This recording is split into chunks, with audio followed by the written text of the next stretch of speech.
Tonight, with All In just weeks away, You're gonna have to kill me! tensions are at an all-time high. Kenny, Okada, and Don Callis have teamed up against you!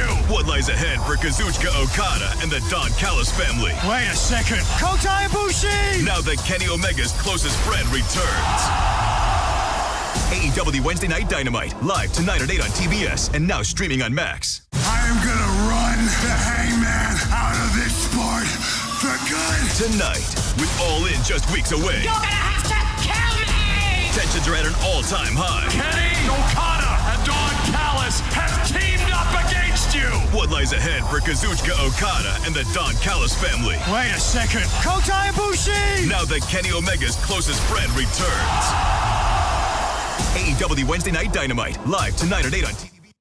What's up, everybody? Welcome in. This is indeed Wrestling Daily. I am Matt Camp. Thank you for joining me here on Bleacher Report or wherever you might be watching.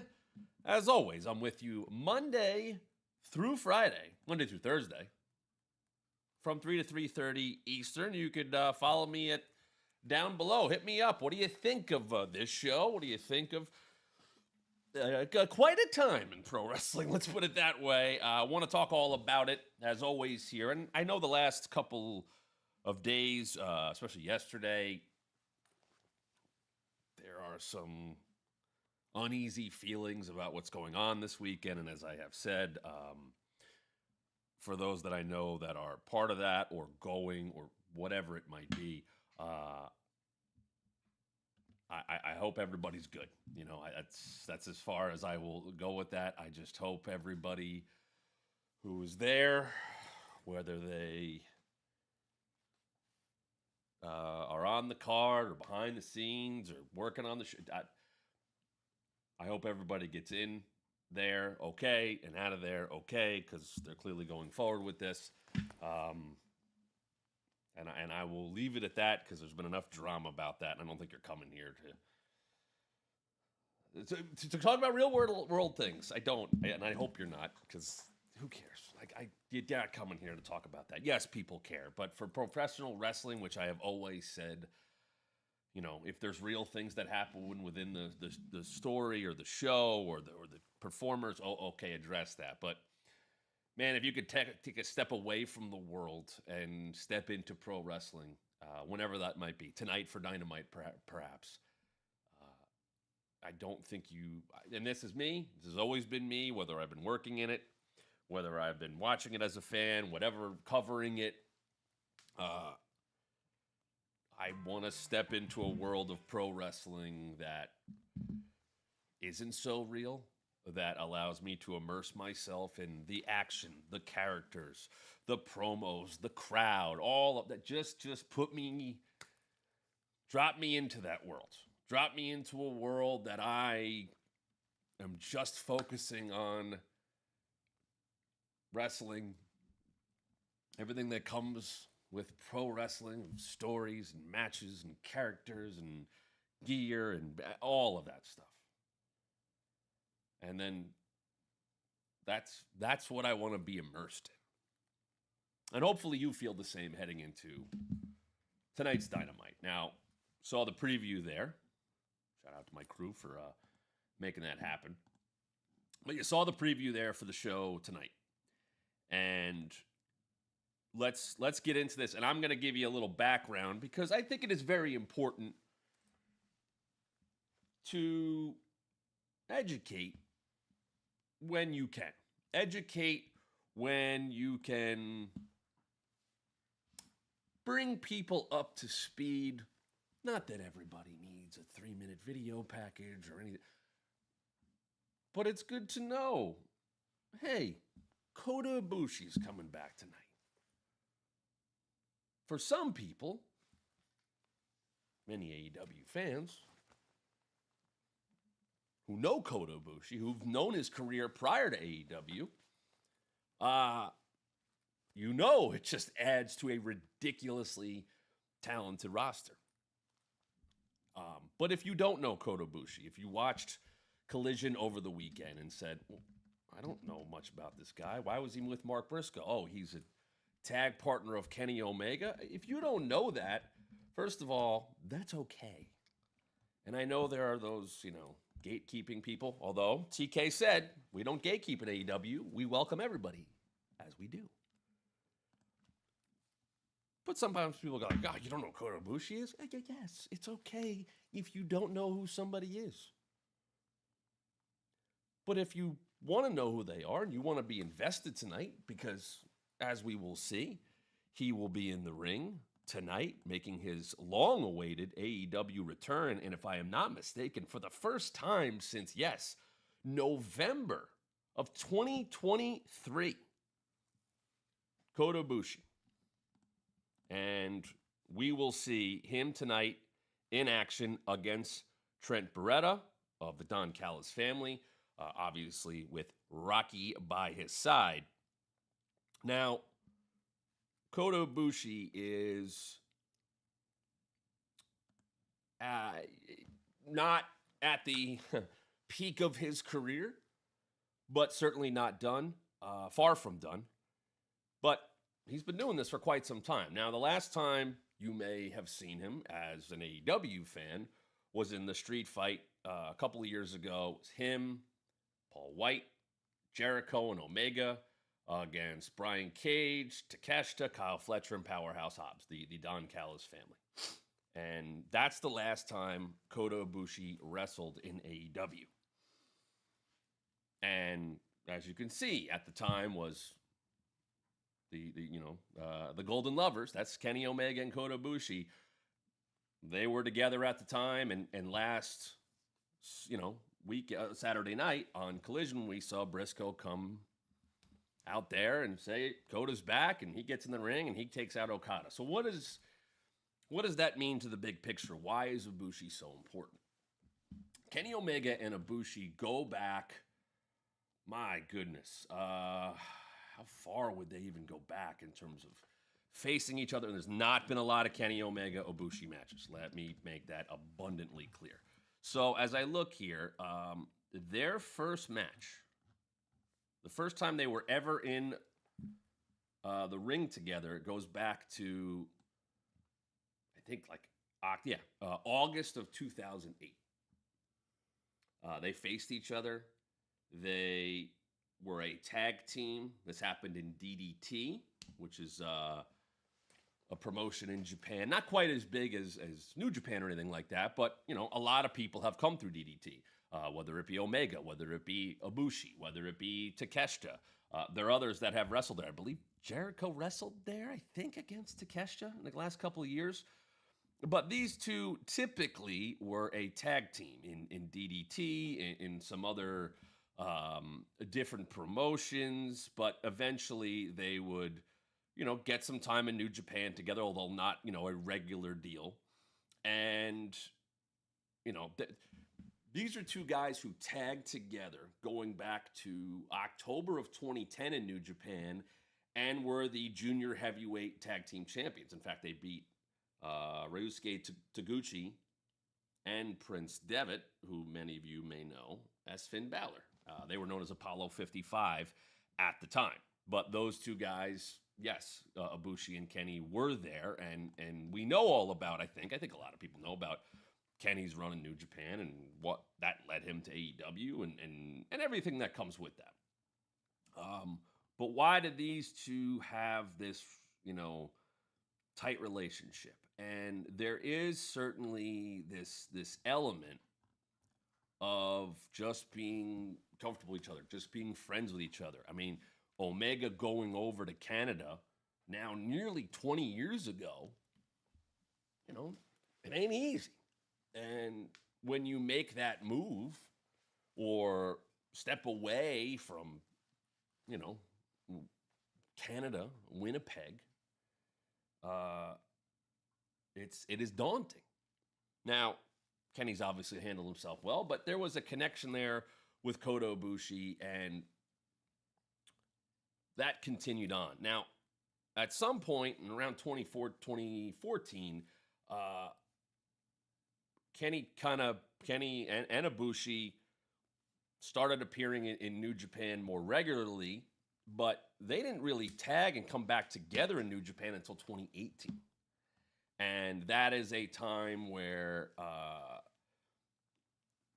it's a hot time in New Japan. And you have the Bullet Club and, a lot of people we've seen in AEW, Chuck Taylor or who else would have been there at that time? The Bucks. Hangman is part of Bullet Club. Cody, obviously. But then in 2018, they were in the same block of the G1 Climax. For those that don't know about that, that is the yearly late summer tournament, round robin tournament that New Japan puts on, much like the Continental Classic, where people are into leagues or blocks and they face everybody in the block over a period of time. Very grueling tournament, a lot of singles matches, and you earn points. In New Japan, it's 2 for a win, 1 for a draw, and 0 for a loss. And they faced each other for the first time in quite some time in 2018, and Ibushi beat Omega. And there had been this talk by Kenny, and Ibushi certainly has some very interesting philosophies on life and wrestling. But Kenny Omega had said during that time, like, it's almost dangerous to even put us in the ring against each other. And there is this, I almost want to say, there's this, I guess, feeling of maybe, it's almost too dangerous for them to be in the ring together. Now, Ibushi would win that match back in 2018, and they would kind of continue on as tag partners in New Japan. And then they were in a very, very rare, which is probably wild to hear if you're a fan of AEW or, any of the big promotions here on the Western Hemisphere. New Japan does not do a lot of multi-person matches in terms of 4-ways or 3-ways or anything like that. But they did in 2018, and Kenny was the IWGP Heavyweight Champion, and he defended against Cody and Kota Ibushi in that time. But they were good. Now, they would tag together for the last time in that decade in 2018. After they had that title match against each other, they would tag one more time. How about this team? The last time Kota Ibushi and Kenny Omega tagged together, they beat the team of Hiroshi Tanahashi, the president of New Japan Pro Wrestling, one of the most decorated wrestlers of all time, a man who many credit for saving New Japan Pro Wrestling, who is retiring, obviously, coming up. And we'll see his final match at Wrestle Kingdom next year. But the last time Kenny and Kota Ibushi tagged together, December of 2018, they beat Hiroshi Tanahashi, the Ace, and Will Ospreay. 7 years ago. They would not come back together in any way, shape, or form until Blood and Guts in July of 2023, when they were on the same side. They were together as the Golden Elite with Hangman and Kenny and Kota Ibushi at All in London in 2023. And as I mentioned, they had that street fight. It's the last time we've seen Ibushi. And Ibushi was also part of the 6-man tag at Wrestle Dream in 2023 against the Callis family. So that's kind of the rundown of Kota Ibushi and where he's been and what he's been doing. Now, for those that don't know, he had a pretty significant, I believe it's mostly ankle, but Kota Ibushi has put his body through so many different things. The man hits these acai moonsaults off of ridiculous structures. He's been in some fun matches where he's ridden a bicycle and shot fireworks and all that. He's never boring. But Kota Ibushi as a weekly television wrestler is a whole different ballgame, really. So now him coming back into AEW, where he hasn't had a match in 2+ years.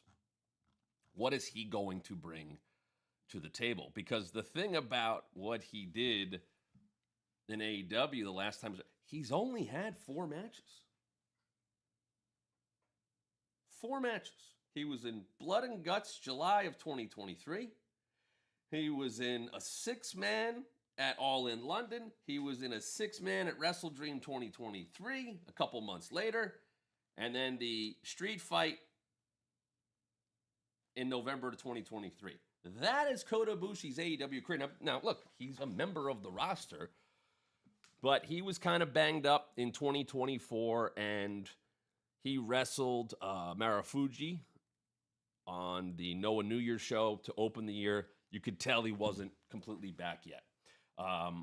He would wrestle again 6 months later. He was really doing very little for the first half of 2024 as he recovered from injuries, and he started to pop up doing some freelance stuff in DDT and some other promotions in tags. He's done some of the smaller Japanese promotions and some random tags and some things like that, but he really hasn't had your typical one-on-one match since recovering from injury. Now, I thought what we saw on Collision with him and Okada, I thought he looked healthier. I thought he looked better. I thought he looked ready to go, and certainly in better shape than, a year and a half ago when he initially got hurt. So him against Trent tonight is, first of all, a low-key hell of a match. And I don't think that Trent gets the credit he necessarily deserves because of his nature, because he's a little weird, and now he's in the Callis family, and he's got Rocky back by his side, and, Roppongi Vice is back together. But Trent has mixed it up with the very best of the best in New Japan and AEW over the last, I would say, 5 to 10 years. So this is a very good match for Kota Ibushi to test himself and for us to see exactly where he's at. Now, what happens after that, I don't know. But this will actually be Kota Ibushi's first singles match in AEW. Wild to think that, but that is the truth, and that's what's going to happen. But we're talking about someone here, as I said, there were title reigns with Kenny, but this is a former IWGP champion. This is a former IWGP Intercontinental champion, IWGP Tag Team champion. Did it with Tanahashi. He has won the Never Openweight title. He's been a 3-time junior heavyweight tag champion in New Japan because he did begin as a junior. So he was wrestling, the juniors a lot. And Kenny came up the same way. Will Ospreay came up the same way. But obviously leveled up, and in 2021, he was finally able to capture the IWGP heavyweight title. And would not get a ton of time out of that, admittedly. Was a champion for, if I remember correctly, about 90 days, something like that. And, that's kind of how the cookie crumbled there. But what will Ibushi bring to the table? I'm interested to see. Will he change his game at all? Bryan Danielson, as he got older and went through different injuries and things that may have changed how he could wrestle, he changed his style. He wrestled in a different way. Maybe Ibushi will do that, but for those of you that are listening to me and Ibushi, you're probably going, Matt, you're an idiot. He won't change anything. And you're probably right about that. You are probably right about that because it's not for him to do that. It's not a thing that he would do, but we'll see. This should be a fun match tonight. Let's talk about the rest of Dynamite, though, as it pertains to what we are going to see. Now, this got announced, I believe, late last night. We are going to see at All In Texas, not 1, but 2 Casino Gauntlets. And that is becoming, if it's not already, pretty much the signature match, I think, for AEW. The men's Casino Gauntlet, and in addition to that, no surprise. Well, I guess maybe a surprise because they've never done 2 on the same show, but we'll see the men's Casino Gauntlet at All In Texas, And in addition to that, guess what? We are also going to see, let me go back here, the women's Casino Gauntlet. That's only happened one other time before, but it will happen again at All in Texas. So what does that mean? What does that mean for tonight? So the difference, as you're going to see here, Takeshita, Mark Briscoe, Roddy Strong, and the ROH World Champion Bandito. They have a four-way for the number one spot in the Casino Gauntlet. We will also see tonight, and I'll explain a little bit more about this in a second, these four women battle for the number one spot in the women's Casino Gauntlet All in Texas. Willow Nightingale, the ROH Women's Champion, 900-plus days, Athena, Thunder Rosa, who obviously big ties to Texas, as does Athena. She wants to get there. And former TBS champion Chris Statlander. So you got former TBS champions in Willow and Chris. You got a former AEW Women's World Champion in Thunder Rosa. And I believe currently, the longest reigning champion in North America. At least the longest reigning champion, I believe, in any major televised promotion. And Athena steps up again tonight. Now, why is the number one spot important? Because you might go like, why would you want to go in first? Doesn't that put you at a disadvantage? And in a lot of matches, in battle royals or rumbles or whatever, yes, it would. But here's the thing with the Casino Gauntlet. The Gauntlet, by nature, is a match that will always involve a good amount of people. But typically, it's basically people are entered in randomly. You know, it's better typically in a gauntlet to get a late draw because you don't have to go through as many people. You want to come in last as opposed to fighting, you know, through going in first or second and having to fight through however many people are entered into the gauntlet. Same thing with the tag gauntlet. You want to be in there later. You don't have to do as much. While this is a gauntlet match, the style of the match is gauntlet, it's going to start with two people. Just wrestling. And then at random intervals, another person will come in. But unlike a battle royal or a royal rumble or a actual gauntlet match, the match can end at any time. If 1 and 2 get in there, and one of them beats the other, over. End of match, there's your winner. Which means we could see 2 people, 5 people, 8 people, 10 people. You know, the last year at Wembley at All In, was an unreal amount of talent in that match. Ricochet's AEW debut. Nigel McGuinness stepping out from the commentary desk and returning to action. Christian won that match to get himself a title shot. It was loaded.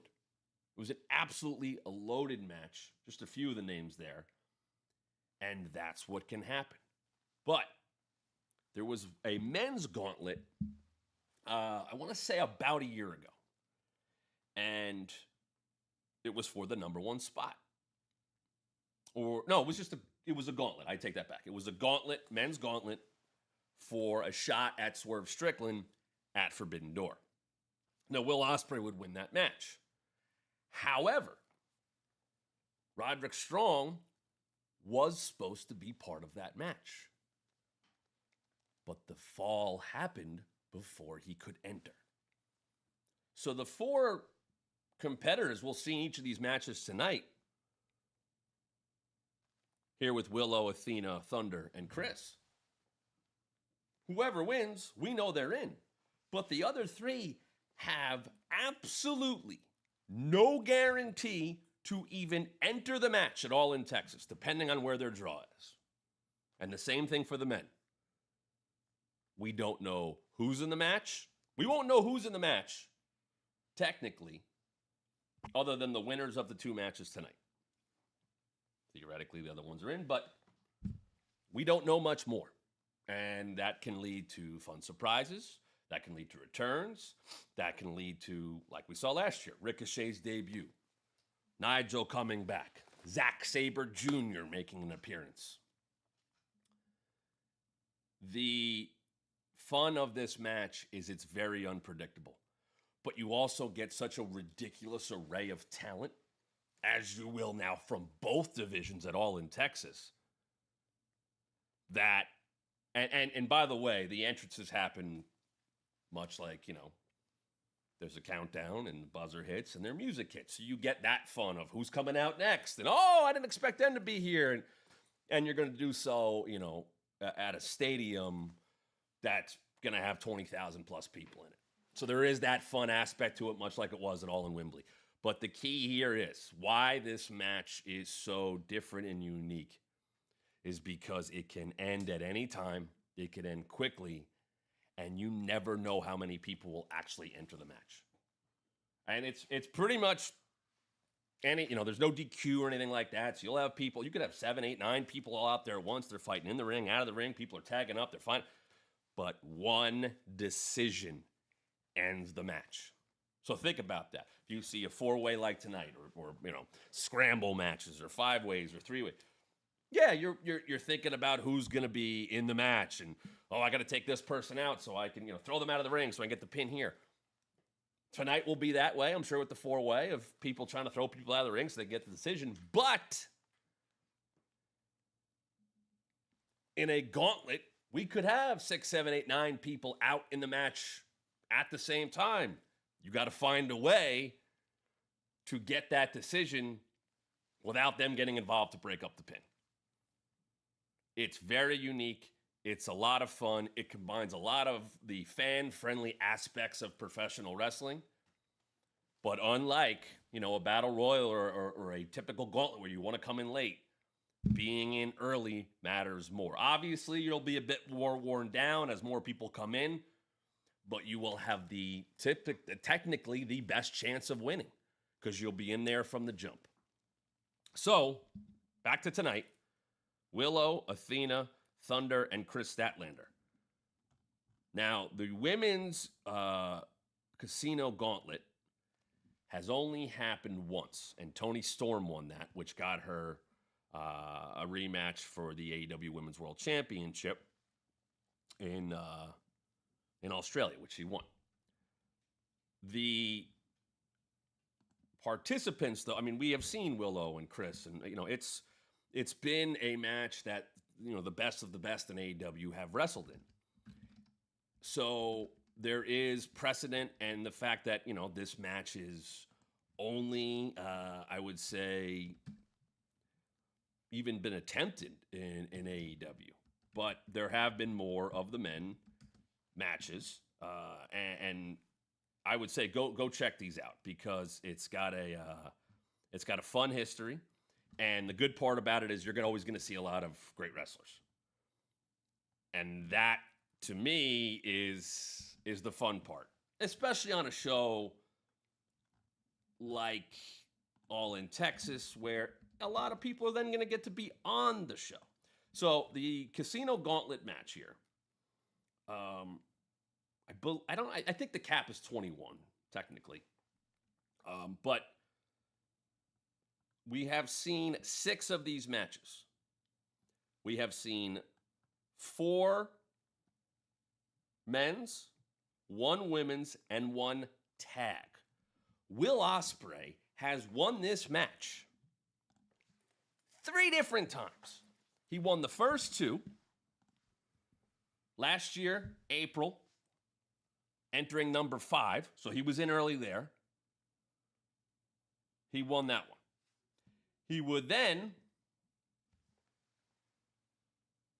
and he used that, by the way, chance, or the win, that night, that first one was for the International Championship contender. So Will went after Roderick Strong, who was the International Champion, and won that title at Double or Nothing 2024. 1 month later, he wins the second Casino Gauntlet, and that sets him up to face Swerve Strickland for the AEW World Championship at Forbidden Door. Did not win there. The match happened again, as I mentioned, last year at All in London. At Wembley, Christian entered 11th to earn the title shot. He was unsuccessful in cashing that in as he tried to do so earlier this year when Jon Moxley faced Cope for the AEW World title. In September of last year, just a couple weeks after Cage had won the gauntlet, the Casino Gauntlet in Wembley, Ospreay and Kyle Fletcher entering number 2, they won it in a tag, the only tag gauntlet that's happened. They would put that shot on the line, or they would cash in that shot at Grand Slam 2024, show I actually was at in Flushing, and they lost. That also led to Kyle Fletcher turning on Will Ospreay. Powerhouse Hobbs would win it at the beginning of this year. Unfortunately, he was not able to take out Jon Moxley a week later for the AEW World title at Maximum Carnage. And then a week after that, Toni Storm, who was still Rockstar Toni Storm for that period of time, was able to win it. She used the shot at Grand Slam Australia, and she took the AEW Women's World Championship back from Mariah May. So this will be the 7th and 8th Casino Gauntlets at All in Texas. But we will find out who enters number 1 in these 2 matches. Very important to be number 1. Will it be Willow, Athena, Thunder Rosa, or Chris Statlander? That is for the women. And for the men, there you go. Konosuke Takeshita, Mark Briscoe, Roderick Strong, and the ROH World Champion Bandito. Very quick programming note as I bring myself back here. Bandito and Mascara Dorada had what I have heard to be such an outstanding match as part of all the Arena Mexico stuff last week, and that will be on Honor Club, I believe, on Friday. They are going to broadcast that match, so you can go check that out, watch ROH. Heard a lot of great things about that.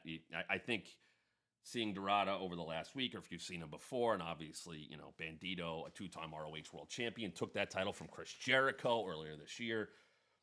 And there's a lot of damn good wrestling out there. Now, in addition to those 2 matches, we talked about Kota Ibushi, as we will see him in action, returning against Trent Beretta.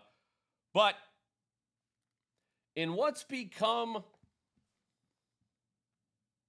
what would I call it?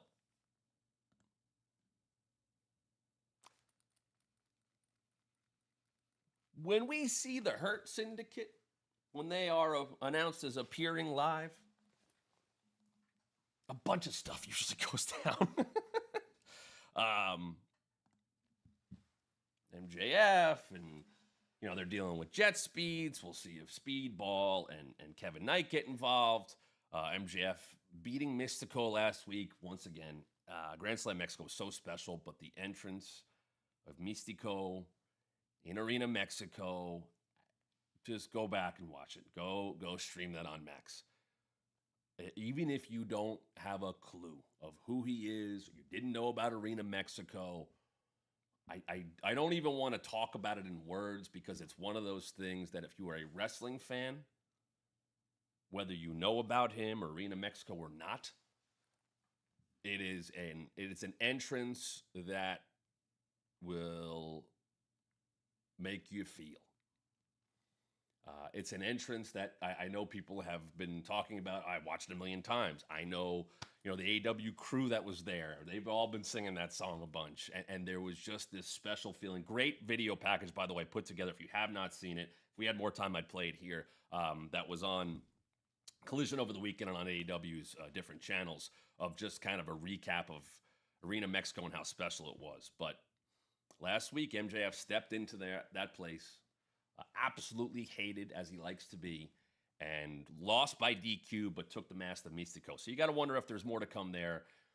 More to come with Mox and Hangman, and, you know, obviously Toni Storm and Mercedes continue on. There was a great graphic made. I believe it's Mr. Sasha Banks on Twitter. I reposted on Instagram and Twitter of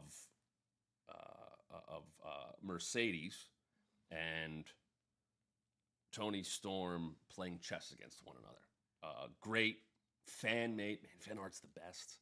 If you are a wrestler, embrace the fan art, because as you get bigger and more popular, more of that stuff rolls in, and the fans that are so passionate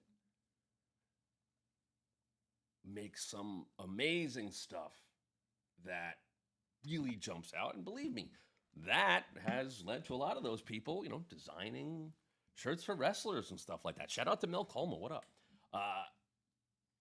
I love just seeing that, hey, this is just a cool thing I made. I don't work for the company or anything like that, but I like my wrestlers. I like my people. I like to make the art. Fan art is one of my favorite things about interacting in pro wrestling between the wrestlers and the fans. It's just so much cool stuff happens. You see this stuff get, handed over at meet and greets and such. So anyway, check all that out and tune into Dynamite tonight.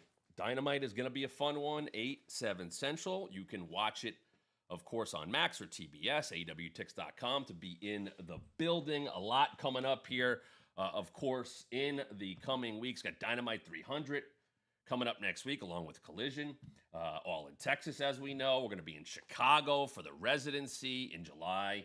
And then, of course, the former ECW Arena in Philadelphia. That will lead into Forbidden Door, or that time, I should say, will come right after Forbidden Door. And then, of course, you have All Out in Canada. There's so much going on. It's a great time to be a fan. It's a great time to be a fan of AEW, and I promise you'll watch the show, and you'll have fun, and you won't have to discuss anything else that's going on with it other than the pro wrestling, if you want to.